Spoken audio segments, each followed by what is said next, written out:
development is for the high-performance player. We want to build a culture of passion, a culture of creativity, producing players that aren't afraid to try different things. Elite development is for a player that wants to go beyond the norm, wants to train in an elite environment in the morning, early on, 7 to 9 a.m., plus have the training sessions at night. It is early at first, but they do get used to it, and it is something that allows them to take their PE credits and miss their first morning block of their high school schedule. So this allows them to come in early, no conflicts with their school schedule, no conflicts with their training schedule within their team environment, and they come in and get their individual technique. What's exciting? I guess it's being able to work with a player in an elite environment where we're not stressed for time. We have 2 hours every day to focus specifically on that athlete and be very specific with the technique. We get to focus on repetition, on individual technique and form, specific details. We get to work on their power, we get to work on their strength, we get to work on their mobility, we get to work on their balance.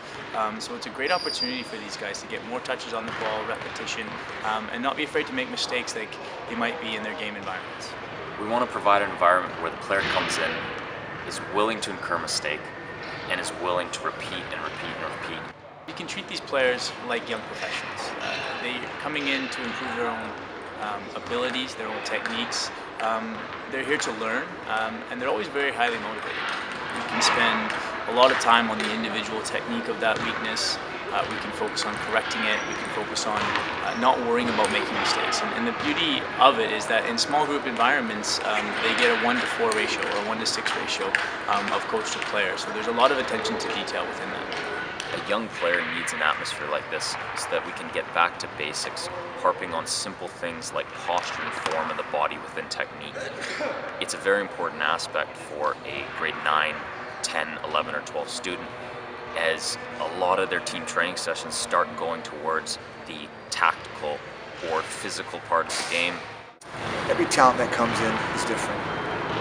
We want to take them and bring out the best of what they have, but also augment to their features that they already have to make them a complete player, both technically, tactically, physically, and mentally.